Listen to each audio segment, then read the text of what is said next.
अब नौजवान बेटे या बेटियां जिनके ऊपर घर में कुछ दुविधाएं या संकट मंडराने लगता, बेटा आवाज नहीं बेटा,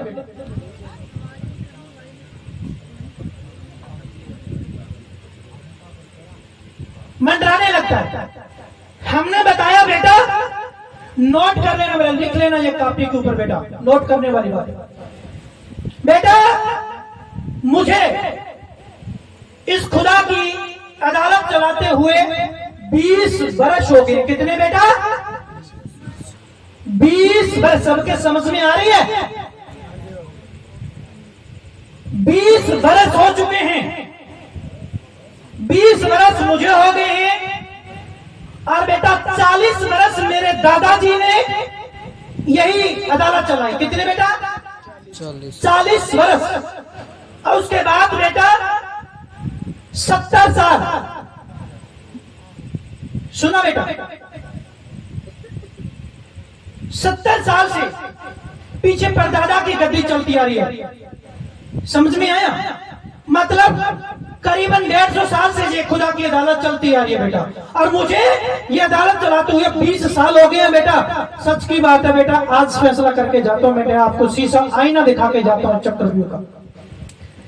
तो बेटा मैंने 20 साल में हकीकत खुदा की बंदगी और खुदा की तरफ दुआएं अर्ज फरमान अदा करते हुए मैं आप सबको बता के जाता हूं, जंजाल से परे निकालता हूं बेटा। 20 सालों में मेरे पास अदालत के ऊपर कवारी कन्याओं से और 30 से 35 साल और इससे ऊपर भी हजारों और लाखों की संख्या में बेटे बेटियां आई। मैं बेटियों की बात कर रहा हूं। उनके ऊपर जादू टूना, कसर होना, भूत प्रेत का साया होना। बात समझ में आ रहा बेटा? भूत प्रेत का साया, जादू टूने का असर होना। तो कुछ खेलती थी, कईयों के ऊपर माता का साया आता था, किसी के ऊपर भूत प्रेत का या मरी हुई आत्मा का साया मंडराता था। और इसके बाद कुछ कवारी कन्या जो स्कूल कॉलेज में पढ़ने वाले, उनको भी कुछ इस तरह के लक्षण हो जाते थे, तो वो उनका एक ही तरीका था बेटा, करके बता देते हैं आपको। सांस फूलना, गले को यहां से पकड़ना, फिर कहना कि मेरा गला घुट रहा है, जोर जोर से रोना, चिल्लाना, नीचे पड़ जाना, गिर जाना, जोर जोर से बड़े बड़े श्वास लेना, गुम हो जाना, इस तरह के। तो बेटा हकीकत बात है, आज आपको बयान करके जाता हूं बेटा। 20 वर्षों में केवल तो केवल मैंने हकीकत, जिनके ऊपर हकीकत में कुछ था, हकीकत में कुछ समस्याएं और हकीकत में जो दुख से पीड़ित थे, हकीकत सिर्फ 20 सालों में मैंने 4 केस आए थे बेटा।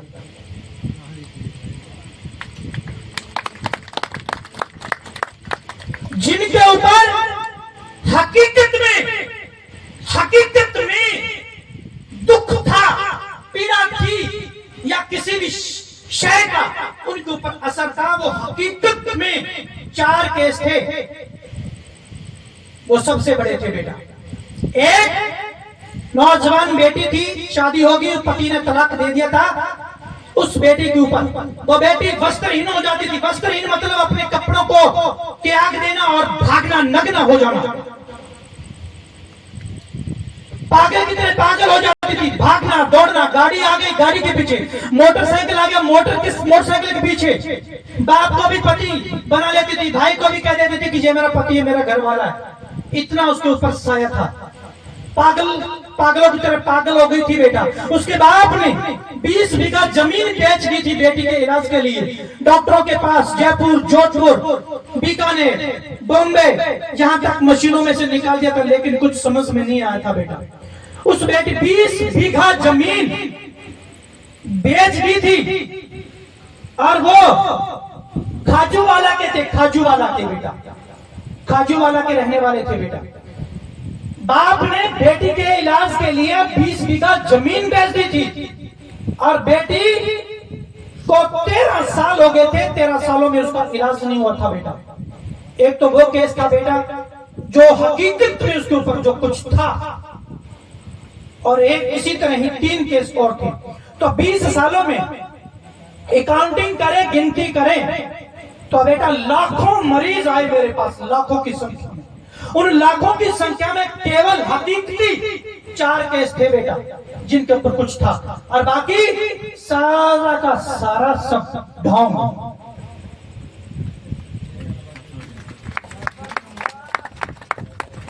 सारा का सारा ढोंग था। नौजवान बेटियां, नौजवान बहुएं,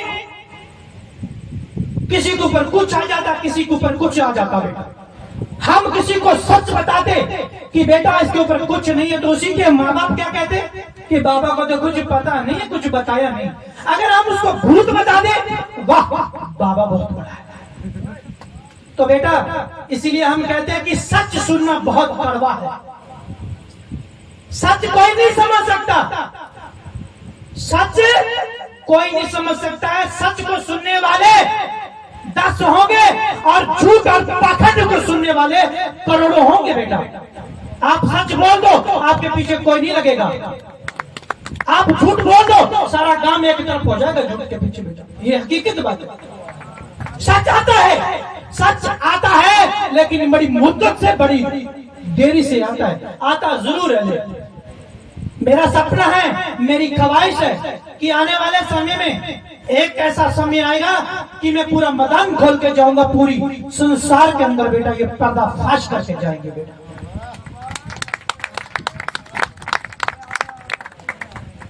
तो बेटा हम कुछ नहीं कहेंगे। जितनी भी नौजवान कवारी कन्या या बेटियां बैठी है, एक दफा खड़े हो जाए बेटा, खड़े हो जाए। कोई भी बेटा, जितनी भी बेटियां बेटियां सभी खड़े हो जाए बेटा। शाबाश बेटा। अरे कुछ नहीं कहेंगे बेटा, कुछ अच्छा वारी दे के जाएंगे बेटा। शाबाश।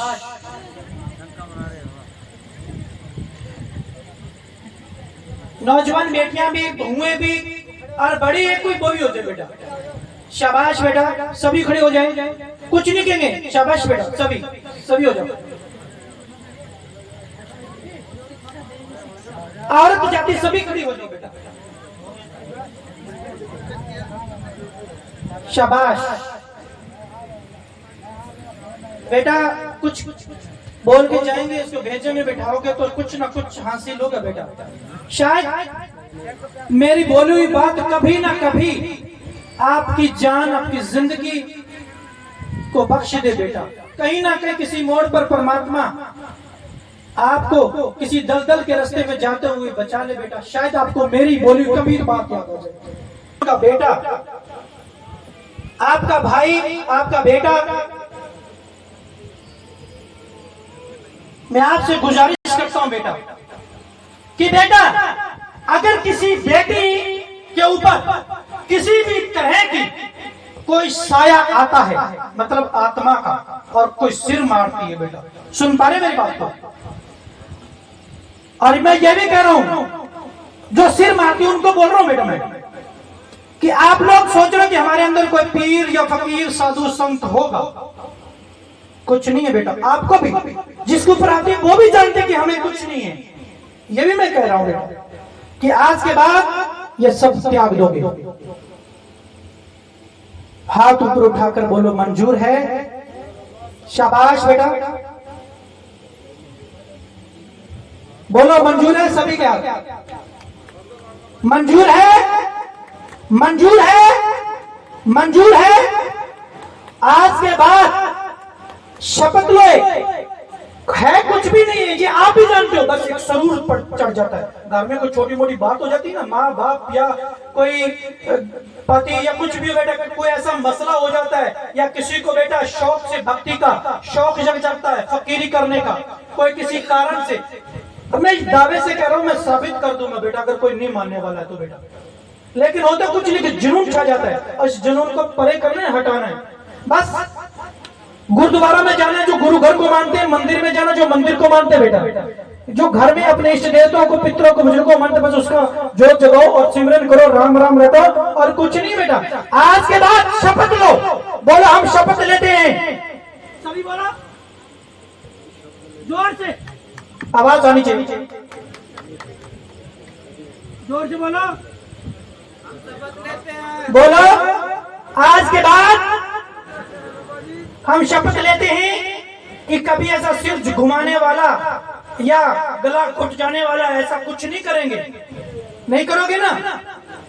और नौजवान जो बहुएं हैं, बेटी हैं, कि बेटा जिस तरह हम माँ बाप के घर में जब माँ बाप पैदा करते हैं, बेटा पैदा करते हैं तो जिस तरह पिता डांट देता है, बेटा ये काम तूने ढंग से नहीं किया, चल करो। माँ डांट देती, बेटा ये तूने बर्तन नहीं साफ किए, चलो साफ करो। बोलते ना?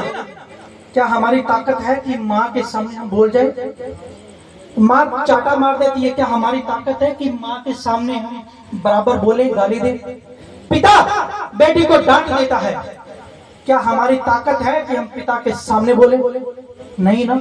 तो जिस तरह हम बचपन से लेकर जवान होने तक माँ बाप के घर में माँ बाप की इज्जत करते हैं और माँ बाप के आगे जुबान नहीं निकलते। बेटा माँ बाप किस लिए बोलते हैं? काम के लिए, अच्छे कर्म के लिए, घर के कामकाज के लिए बोलते हैं, अगर बेटा या बेटी नहीं करे तो। ऐसा ही ना बेटा? और हम माँ बाप का कहने में आ जाते हैं और माँ बाप के सामने नहीं बोलते बेटा। ठीक उसी तरह ही जो नौजवान मेरी बहनें हैं, बेटियां हैं जिनकी शादी हो चुकी है और जो अपने ससुराल में, मैं उनसे हाथ जोड़ के गुजारिश करता हूँ, बेटा आज का माहौल बहुत परे है, बहुत आगे तक चला हुआ है। छोटी छोटी बातों के पीछे विवाह झगड़े होने लगते हैं, तलाक तक बकानियां चली जाती है। बेटा ये जिंदगी है, ये जीवन है, ये वजूद खिलौना नहीं है। इस देह की कदर करें, ये रोबरू है हमारी। सुनो बेटा, इसकी कदर करें, इसकी अहमियत समझें। परमात्मा ने पता नहीं कितनी जूनों के बाद, 84 लाख जूनों के बाद बेटा ये वजूद इंसान जाति का रूप दिया है। तो बेटा इसकी कदर करनी है। पता नहीं अब मरने के बाद अगले जन्म में हमारा ये रूप आए भी या ना आए बेटा, इसलिए कुछ अच्छा कर जाए ताकि फिर से इंसान का रूप आए बेटा। समझ में है? तो नौजवान जितनी भी बेटियां हैं जो